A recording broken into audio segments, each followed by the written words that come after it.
This is a disclaimer. Unfortunately, there were slight technical audio issues with Lucy's microphone.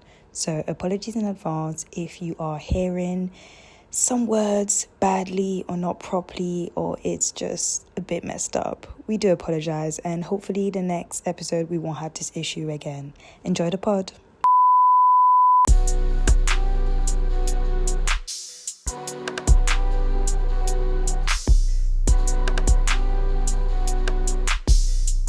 Hello guys, welcome to the Black Spain Global Podcast. I am Lucy, and today, well, if you listened yesterday to our day 5 at Wimbledon pod, you would know that Eugene is not here with us today, unfortunately. But luckily, we have the one and only Anastasia from the Ground Pass podcast. Thank you, Anastasia. Hi, everyone. Yes, you said it right. Yes. But for those who are regular listeners, you guys may remember Anastasia. She joined us doing our French Open review pod, where we got cooked by the eager fans in the comments, by the way. You know, I didn't look at the comments. Should I go look at the comments? Oh, girl, if you want a little laugh and a little break, I'll say just go and then just see and just have a little laugh, because we don't take this thing seriously. But thank you for the numbers, guys. The comments they may have been, you guys cooking us, but it helped the algorithm. We got a couple of subscribers and views, hit a couple thousand. So I'm not mad at it, honestly speaking. Okay. If they're looking. Listen, if they're looking, then it is what it is. I'm not mad. So thank you guys. But we are at day 6 at Wimbledon. I survived. I want to apologize yesterday for yawning on the mic, guys. I was extremely exhausted. Okay. I even got to Wimbledon very late today. I needed the extra sleep. I feel like I deserve it with all the work that we've been putting in. So yeah. You did.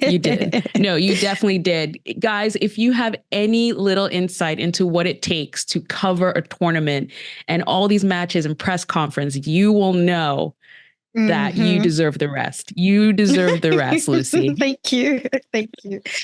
Before we actually crack on, Anastasia, I just want to actually get your head around this week at Wimbledon so far. How are you finding the matches? How are you finding the tournament? What do you think? How are you finding it? It's very interesting because there's been a lot of sort of disruption. It started in a very interesting way with a lot of players, withdrawing from the tournament really early. We got in a lot of lucky losers into the draw. So it started off very uncertain, but I love that about tennis. I hate sometimes when you're just you can just pencil in the winner and everyone just waits till we get to the finals. I'm like, okay, we all knew what was going to happen. I like a bit of excitement. I like a little bit of something just thrown into the draw. So I've enjoyed it. I love chaos, let's go. Yeah. I was a bit skeptical because I feel like this is the first Wimbledon in a while where the first rounds were not crazy. You at least get 3, 4, whoa, matches and stuff. But I feel like as the tournament goes, it gets even crazier. Oh, okay. There's more entertaining matches. And which to me, I think it makes it even better because there's more excitement. You're getting closer to the end, it's getting more intense. So you're getting draws that you would not expect, or entertaining draws. And the players are giving their best because it's now getting towards the actual, the end of the tournament. The closer you get to the final, the more they're playing their best tennis because they want it, they're hungry. So yeah, I'm not too mad at it. Honestly, I'm not too mad at it. I love it because look at the women's draw, for example. I think nobody that anyone thought would win is still around. I mean, Rebecca is still around or whatever, but I think we're going to get a new winner. I think we're going to get a new winner. Coco's looking good. So it's exciting, but that's exciting. The anticipation, not, knowing what possibly can happen. Exactly. I love that. Yeah. I said it on our Wimbledon preview pod. We're getting a new winner for the women's. I think for the men, I had Sinner, who surprisingly is playing one of our players I mean, it's tomorrow. hard not. Yes. Well, we'll definitely talk about that. And it's hard not to pick him. But at the same time, you're like, you never know. You never know. Look at the match with Carlos and Tiafoe yesterday. I mean, that could have gone any way. So you never know. You never know. That man was down 0-30, nodded at his box and said, okay. And next thing you know, he won the match. Like that was crazy. But again, a big shout out to our community yesterday. Very entertaining. But let's get into day 6. So the first match, I'm saying unfortunately because there was rain delays. Sorry, the UK is really embarrassing me right now. Okay, there were rain delays. Other matches were supposed to start at 11, but they didn't. But Shelton and Chapo, well, I kind of feel like their match really started today because yesterday they only played 5 games. They continued their matches. The 2 lefties bowled it out on the number 1 court. Again, in front of Roger Federer. I kind of feel like he's following me now because, I was on the way to press. He was there. He said, hi, I'm a number 1 court. I don't know. It's but your family, following. Right? We are. But your family. We are. He's like, I don't want to give, too much like attention and stuff. So I let him have his shine, leave him there because people will get confused. They won't understand. They would. They won't. But yeah, it's funny because initially I was like, wait, is it there for Shelton? Because I couldn't remember if Shelton is part of his agency group. I know Coco is. Is Shelton part of his agency group? I don't know if he is, but Federer is a part owner of On, yeah. So I thought it was I thought that's what it was. But then I remembered Chapo is from the same country as him, right? Or was he Canadian? Or am I getting the flag confused?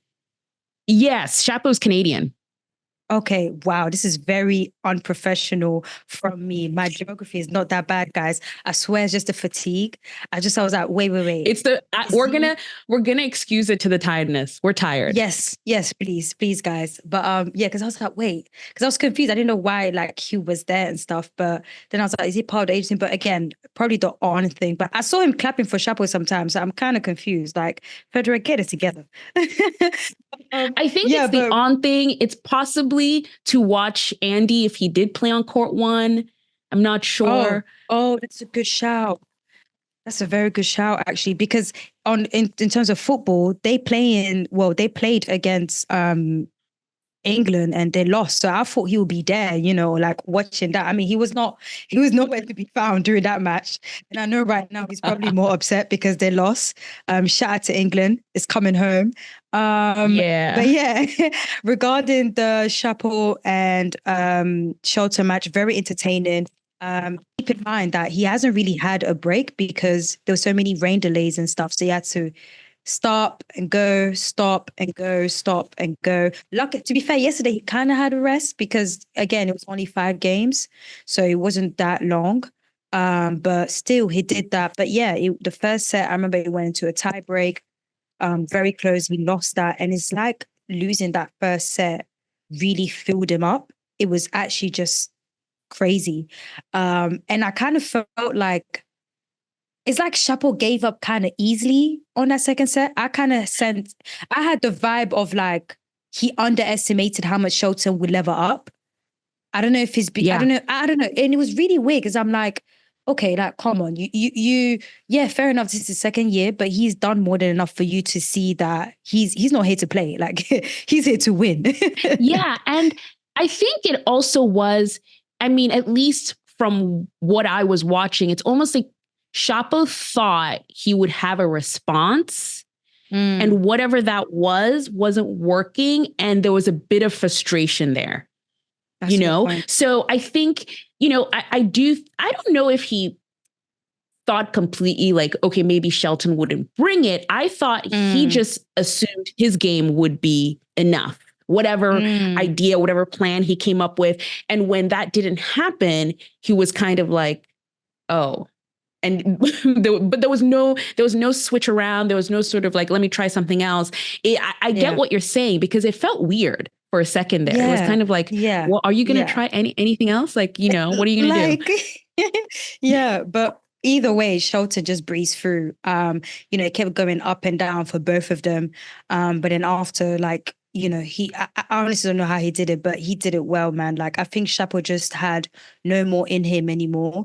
While like Shelton was just going like crazy to a point where his serves during that match was just amazing. Like, it was crazy. And then I remember seeing the serves and the shots, and then I was like, wait, let me go and check the stats here and see what we're seeing.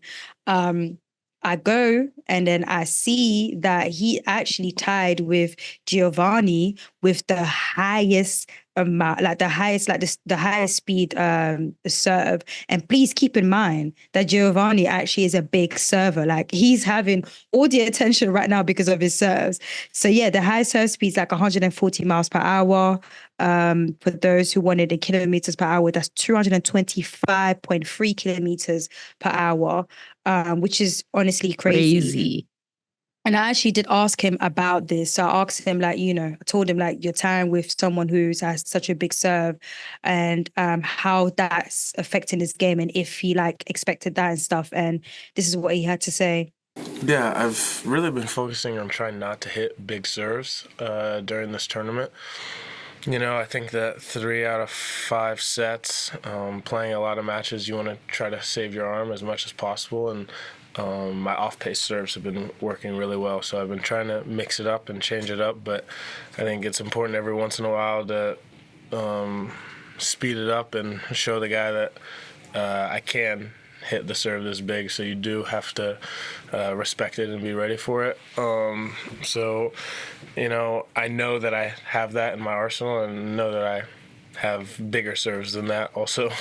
But I've kind of just been trying to mix things up while I'm out there. Yeah, so that was really nice to hear that, about him putting out some strong serve and trying to mix it out. And he is right, you don't want to tire it out too much. Especially that he's been playing like 5 sets and stuff. But yeah, Anastasia, what do you think about his match today and his performance today? I mean, I think his performance today was phenomenal. But my thing with Shelton this tournament actually is I've been very impressed with his endurance. I always say tennis is an endurance sport. It's not a sprint, because especially when you get to Grand Slams and you're playing 5 setters and they can go for 3 hours, 4 hours, and he's played every day. And, I think a lot of people, because we like to put people in boxes, right? Yeah. And so Shelton has a big serve. So it's like, oh, okay, cool. It's all about his serves, and he doesn't have any sort of movement or anything like that. But I really think Shelton is an all-around great player. He has his serve, but he has his movement. He has his athleticism and his endurance. Like, to be able to go back-to-back 5-set matches, play every single day, I think is very impressive. And I also love Shelton does this thing and on energy. Court. His vibe, his energy, you see him talking to himself, hyping himself up. Then he'll go with the crowd, and he needs them, and he gets energy from that. I love the way he plays tennis. He makes it interactive, and you feel like you got to be in it with him, and you're all in it. So I love the way he plays. I've been really impressed with him this tournament. I mean, he could have just tapped out, and just been tired, and nobody would have said, oh, okay, that's a bad performance. He's doing great, but he's really worked hard to get himself to this position, and I'm excited for his next match. His next match, he has number 1 player, Jannik Sinner. And it's funny because even during his press, he was asked about, about him, the amount of matches that he played and stuff. And it's interesting how he said that he told his dad and his team that he actually wasn't tired. Like, the match, that match actually filled him up. Like, it actually gave him a lot of energy. And I was looking at him like, wow, like, okay, like, you literally been playing like 8 sets and stuff, and you're still feeling like this. Like, yeah, he said like, no, like, he's ready to go again. And I think it will be a little bit of like, Francis, when it was against Alcaraz, was the same thing. I think him knowing that, okay, I'm playing on centre court, I'm playing, one of the top players right now, who is just a defending champion, who just won another Grand Slam, and he hits well. I know what I can bring. We're gonna give this. Like, I knew that match was gonna be 5 sets and pure entertainment. Like, in fact, he even blew my expectations, and he blew a lot of people's. Like, everyone was tweeting that yesterday, and I think it's literally going to be the same thing with Ben and Sinner as well. So yeah, I'm really looking forward to it. He said he's looking forward to it as well and stuff. Like, he's looking during his press, he felt very confident and everything. And one of his press earlier this week, I said this on the last pod, he looks very focused. He looked like, he even said that, he's not staying far away, staying in the Wimbledon village. He's keeping it locked in. Like, it looks like he's just about playing, practice, and staying focused. Like, he's really staying focused right now. And I'm super proud of him. This is, again, his second full year ever. And another great things about this, which we already mentioned, well, a lot of people mentioned, his dad reached that fourth round at Wimbledon, I think is probably one of his biggest accomplishments. Yeah, ever 30 years ago. And it's so nice seeing that. It's nice seeing a Black coach, a Black dad being around again. We're not losing a recipe. We had it with Richard. We're now having it with Coco. We're now having it with Ben. We're having it with Alicia Parks. Like, really is nice seeing those type of things. And yeah, I'm really looking forward for that match, win or lose. I was hoping that he will rest, but he's actually playing doubles right now with McDonald's. Let me check the score, because I was looking at it, but yes. He is playing as we're recording. He is playing, and it's now he took the first set, he and McDonald, and now they're in a second set tie break. They're still going. Oh gosh, honestly, if he loses this one, it's fine, Shelton. Please go and rest. You have a big match tomorrow. You have enough matches tomorrow. But yeah, shout out to Shelton. We are looking forward to that. Up next, we have, I believe, Mpetshi Perricard versus Ruusuvuori. Yeah, again, another hectic match, but as soon as he dropped that set, he came back up. But yeah, he loses it from a set down. I think there's 2 or 3 like rain delays again. The rain was just crazy.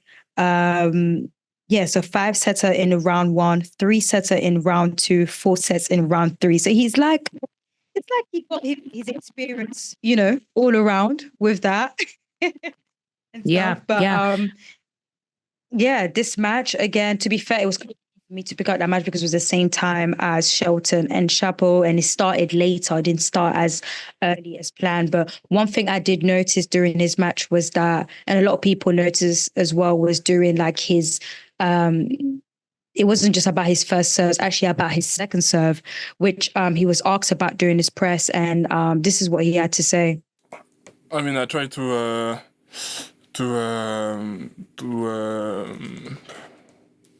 play a different, target, to play wide or T or maybe on the body, but I try to put a little bit of spin into the ball to get a little bit more secure than the first serve. And for me, it was last year. It was one of the big improvement for my game to have this kind of weapon, because when the opponent returned my second serve, I was not very good. So I have to think about how I'm gonna be dangerous of my second serve. So to add more speed, it was one of the main goal for the last year, and it works for now. But we will see if against the top player it's gonna work. Yeah, it's really good that he's thinking about that his second serve and seeing how dangerous he can be. Most importantly, see how it was going to work with the players. He's really thinking ahead.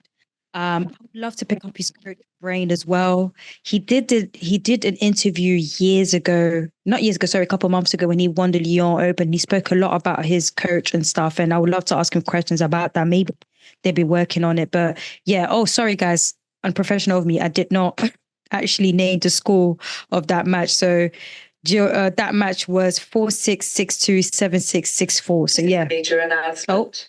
Caroline Wozniacki is on her way to room 2. Caroline Wozniacki next in room 2. I kind of like the interruptions because it kind of gives, you're really at Wimbledon. You're really at Wimbledon. But you're there. Anastasia, what did you think of the match? Well, about the second serve in particular, I saw this on Twitter. If you don't follow Gil Gross, he's a good sort of follow for technical, stats and quotes and things like that. And he was saying Giovanni's second serve is 100. He was averaging 117 miles per hour with his second serve. But the big thing about that is that is a massive second serve. But the most important thing is that he wasn't getting as many double faults. And that's the big thing about usually what players do is that they go really big on their first serve and they kind of come back down on their second. Yeah. But if you have a massive first, then a massive second, like that is really, really an incredible tool to have in your tool belt. And I'm really impressed with Giovanni as well, because he is not just his serve. I think it's, again, he's 6'8", he's massive, he's really big. So people just think serving, and he has been by the way. Up. Huh? 100 kg, by the way, because someone, a French journalist asked him like, okay, what's really your weight? He said, 100. Oh, really? Yeah. Wow. So, he is putting up the numbers, like he's breaking records with all of these serves in the matches, but he's also moving so well, coming into this match with Emil Ruusuvuori. Emil Ruusuvuori is a player who, he comes in and out. Every time he is in, he can really make some big runs and push some really big players. So I was really worried with this match. I thought, how are we going to go into this? Like maybe it'll go 5 or something like that. But after the dropped set, Giovanni really just took over and was so impressive with his movement around the court and also just being calm. It's almost the opposite of Ben Shelton, where Ben is like, yes, and come with me and let's go. And, Mpetshi, as I'm going to call him from now on. Okay. He is very calm, collected. Even his celebration at the end, he just shakes the racket and he just keeps it cool. He's a cool customer. I like his style a lot. So he's not just the serve, guys. It's a lot more than the serves. And that's why I was excited about him getting into the draw. I'm not going to lie. I was very sad when he didn't get through qualifying. And I thought, wow, this could have been his tournament. And then he came in as a lucky loser and proved me right. Here he is in the second week of a Grand Slam, the first time at Wimbledon. I'm very excited for his future, not just now. Yeah. No, you're totally right. So I was, I hate upset that Andy Murray was taking forever to let us know if he's pulling out or not. Because I was like, these times him pulling out or not had nothing to do, because we thought that he was number 1 into the lucky loser list. I thought he would be the first. I think he was 3rd or something. But when he was waiting, because I remember Saturday, before the tournament started, we were around the grounds at the practice courts and stuff, and he was still there training in the gym. So he was, I think, just like I said about Shelton, he was mentally focused on it, and I'm really, really happy for him. Another fun tweet that I actually saw myself, Julien Reboulet, I think if I am right, he is a French journalist for L'Equipe, and he tweeted, actually, I think he added some people, and he found some stats on Giovanni's serve speed when he was younger. So at 12 years old, Giovanni was serving 164 kilometers per hour. At 13 years old, 184 kilometers per hour. At 15 years old, 202 kilometers per hour. Now, I said earlier that he hit that high number around 200 and something, and that was 140 miles per hour. So you see at 12, 13, 14, you get an idea. This guy was hitting 100 and 120 miles per hour-ish when he was literally 12, 13 years old. What was I doing at 12, 13 years old? eating McDonald's and doing nonsense. I was Probably. not hitting that.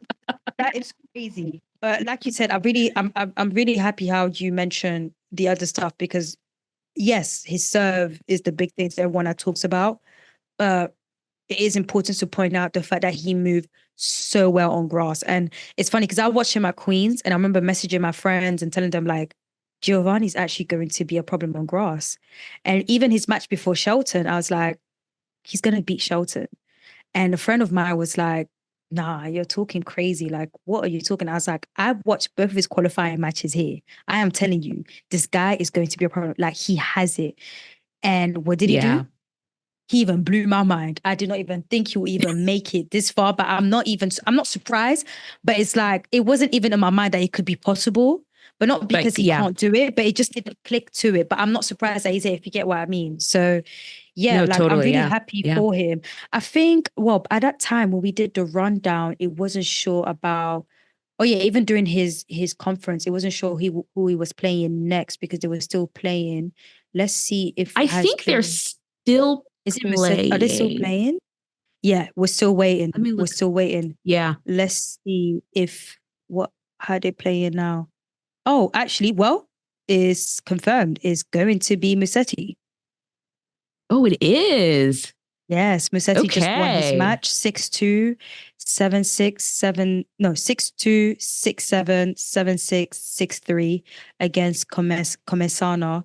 And I think Musetti and Giovanni actually did play against each other, and Giovanni actually did lose to him. Yes. Was that at Queens? That was actually, funny enough, at Stuttgart on grass this year. So that's very, very interesting. Musetti is good on grass. Yeah, he does do well on grass, but the Giovanni that he's about to meet right now is not the Giovanni you're meeting at Stuttgart, sir. So no, he has a lot more experience now. So exactly. Oh, now I'm excited about the match. I am excited too. I thought they played against each other like a couple. I knew it was this year, but I didn't realize it was this close. So yeah, I'm looking forward to that. I think Giovanni's gonna whack him. I believe in him. I believe him. We got it. And last but not least, the last single match of the day, all men's today, by the way. It was Arthur Fils. Roman Safiullin. Yes, against Roman Safiullin. So Arthur Fils won the match at 4-6, 6-3, 1-6, 6-4, 6-3. What a battle. What a battle. What a battle. Again, a match that was a bit difficult to watch because I was up and down, but I'm trying here. So I watched a lot of this one actually. Okay. And tell us about it. Yeah, this is the match of all three that I'm most impressed by.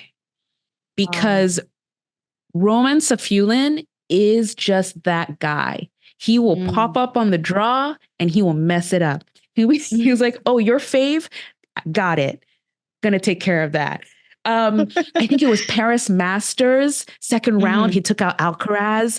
There was another, like last year, at the end of last year, Roman Safiullin was just on fire, just taking out players left and right and going deep. So I've always seen him as just this tricky player. He's never been able to sort of sustain the level, but he'll just pop up from time to time and just like go through a draw.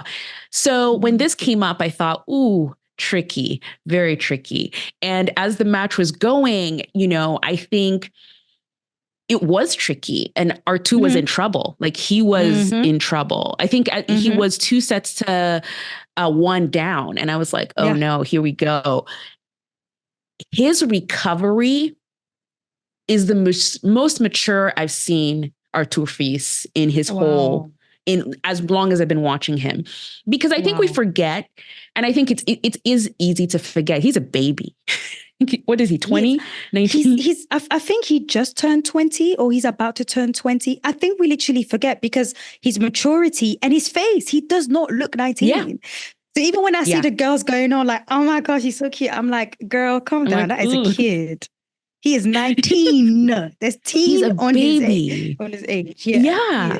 And, so having him be at a deficit and be in a position of losing a match. He's also not come into this tournament in good form, really. His Wimbledon so far has been great, but he's not coming like he's been winning tournaments or anything like that. So it was so impressive how he just dug in and played tennis because he knows he had the game, and it would have been easy for him to get negative or give up or, just not be present. So that's why for me, this was the most impressive. I mean, Ben Shelton played great. Giovanni played great. It was awesome. But this for me was the most impressive win because it showed his maturity and his ability to play big boy tennis, like play like a man really, and like take charge of a match. So I was impressed because there was a moment there where I thought this might be running away from him. And he said, no, I got this. Yeah. Yeah. And I'm so glad that you actually said it like that because I asked him about, the moderator asked him first, like, how do you feel about the match and stuff? And he knew what he had to do to go back up after the third set. So I asked him to go more into details about that. And it's kind of relatable to what you just said right now. And this is what he had to say. I had one very tough third set. Mentally, I get down quickly. I was complaining a little bit about the wind and about the condition. And then at the start of the fourth, I said to myself, after now you shut the up. Sorry, but I said it. So, you play and you stop complaining about everything. And we see at the end if you win this one, but at least you don't talk anymore. And I think it was one of the reason that I won it because honestly I was really locked in, really focused, and it helps me a lot. So Arthur said to himself, "Shut that up." Yeah, just bleeping out that. Calm down. But, calm down. But like you said, it's really glad to see that because you are right. There's a lot of times where he's been down in the past and he literally would just end up losing the match, which funny enough, the following up question about that was by someone else, would you have won this match a year ago? And he said, no, for sure, I would have lost it. So for him to grow that much, like you said, is just amazing. And him just pushing himself mentally. And it goes back to the point we'll be saying for such a long time that tennis is such a mental sport. It is such a mental sport. Like it's all like in here, the physical is there, but if you put your mind into it, and I feel like that's the best thing about what our players been doing. They've really been putting their mind into like the games and stuff and making sure that, they're playing well and they can actually win this. So yeah, shout out to Arthur and shout out to Giovanni. Both of them are making their fourth round, both Frenchmen, both young black guys. Really, really happy for them and for them to making it that far around the same time as well. Like them sharing that joy together is really. I think even was it Giovanni or Arthur? I think Giovanni at the end of his press was like, yeah, I'm really happy that he's going through as well. Who knows, we can probably even play together the semis and stuff, reaching all the way there. And honestly, anything is bloody possible, man. Like anything can happen. Yeah. So that's it for the singles. We can quickly, talk about some of the doubles. We had some here and there today. So we did have Coco and Pegula, who won 6-2, 7-3 against Danilina and Xu. Guys, you guys know I'm not good with the name, so please bear with me. This is Eugene's job when he does that. He's not here, but yes. Eugene, where are you? Where are you, boy? Somebody need help with them names. So they've gone through the third round. We also have Siniakova and Townsend against Gadecki and Lechemia, and they won 6-4, 2-6, 6-1. Shout out to Townsend.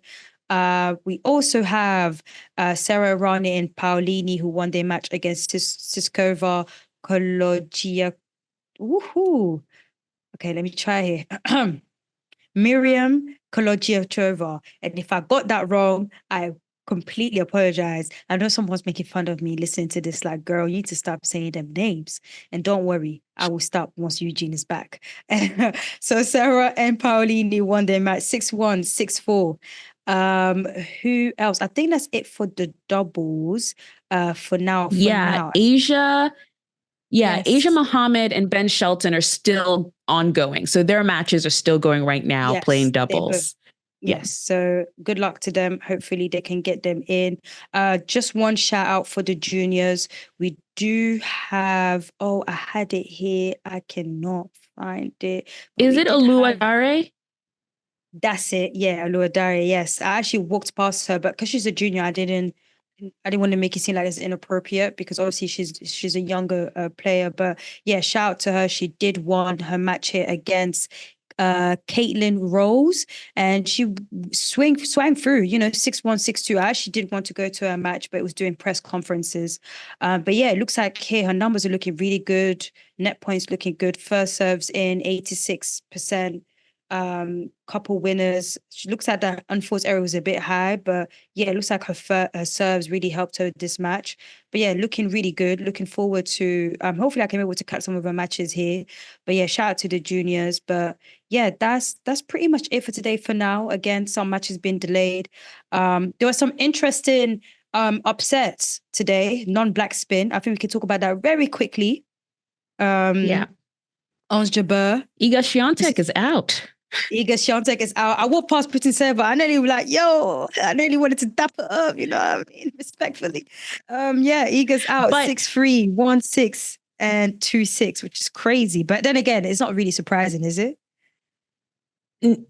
No. First of all, Putintseva is coming off a title. She's coming off a title on grass. So she's no scrub on grass, so she can definitely play on grass. Mm-hmm. But the way she played that match, because that was also another match I watched, that was clinical. She lost that first set. Mm-hmm. And it's, what it is? Unlike Shapo, where Shapo was like, what do I do? What do I do? Putintseva was like, got it. I know. Understood. Right. And then she just executed so cleanly. Nice. I've never seen two sets played with such determination. Like she was like, this is what I need to do to fix the problem. Mm-hmm. She took those balls early. She was standing almost inside the baseline to take the balls early. Really great work. I was impressed with Yulia Putintseva. I was like, wow, okay. We need to keep an eye on her then, because if I'm correct, she could. So Ostapenko next. That's interesting. Okay. Mm-hmm. That's going to be interesting. That's going to be an interesting match. Yeah. Yeah. Mrs. Monfils took out Ons Jabeur 6-1, 7-6. I feel like Svitolina is probably one of the few active mothers that came back on tour that actually she's been playing better than she did before. Yep. 100%. I think she's playing much better than she was before. And this was another great example. Like, I think the first set was like 6-1. And then the second set went to a tie break. Yeah. It was clean.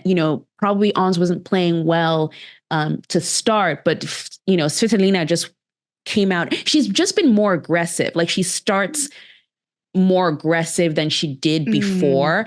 And it really does help her a lot. So that was a good win for her. Ons unfortunately out, but yeah. Yeah. But to be fair, I didn't see Ons going very far. She didn't have the grace. And to be honest, I feel like it's okay for her. Just, cool down. But I hope everyone sees that as a way of every woman goes through different things after giving birth, because a lot of people have a lot of talk, a lot of comments, a lot to say about the woman coming back on tour. So everyone's body goes different and it's completely normal. But either way, shout out to Mrs. Monfils for making it that far and taking out someone who's very comfortable on the surface, who's made it all the way to the finals here twice back to back.